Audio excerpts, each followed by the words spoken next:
Okay, so People of the Lie, The Hope for Healing Human Evil by M. Scott Peck. Now, he wrote a book that was a little bit more popular. I also read that one based on the poem. It's The Road Less Traveled, it was called, which was a good book, but this is one of my absolute top 10 favorite books of all time.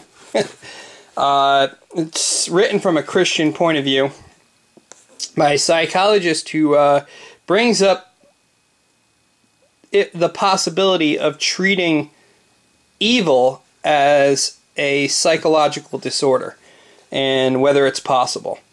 It's just very interesting. Okay, so we'll start with one part of the book. I mean, there's so many in here, but it's in his passages of defining evil, since you have to define what evil is to actually have it defined as a disease.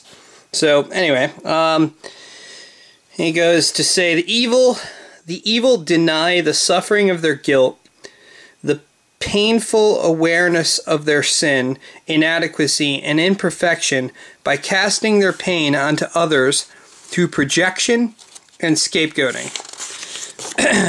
They themselves may not suffer, but those around them do. They cause suffering. The evil create for those under their dominion a miniature sick society. In reality, we exist not merely as individuals, but as social creatures, who are integral component parts of a larger organism called society.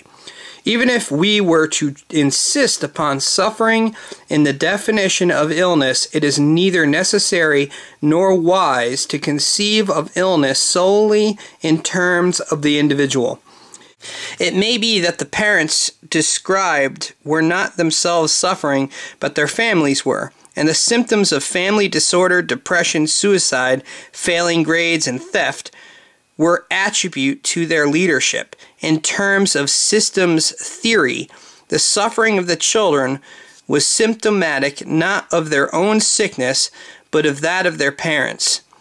Are we to consider individuals healthy simply because they are not in pain, no matter how much havoc and harm they bring to their fellow human beings?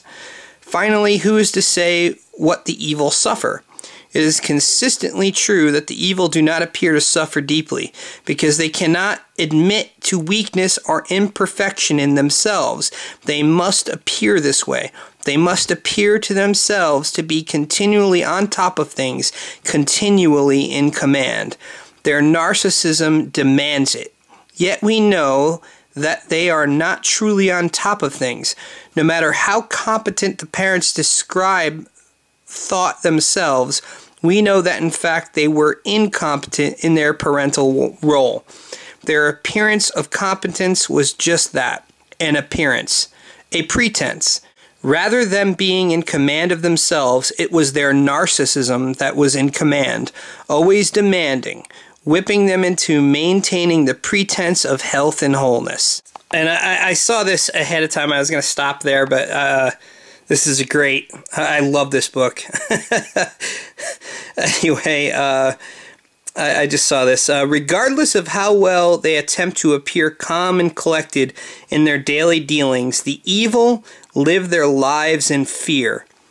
It is a terror and a suffering so chronic, so interwoven into the fabric of their being, that they might not even feel it as such.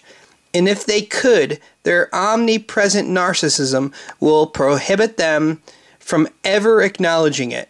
Even if we cannot pity the evil for their inevitably ghastly old age or for the state of their souls after death, we can surely pity them for the lives they live of almost unremitting apprehension. Whether the evil suffer or not, the experience of suffering is so subjective and the meaning of suffering so complex, I think it best not to define illness and disease in its terms. Instead, I believe that illness and disease should be defined as any defect in the structure of our bodies or our personalities that prevents us from fulfilling our potential as human beings. So this is by far a must-read as far as I'm concerned. Everybody should read this one.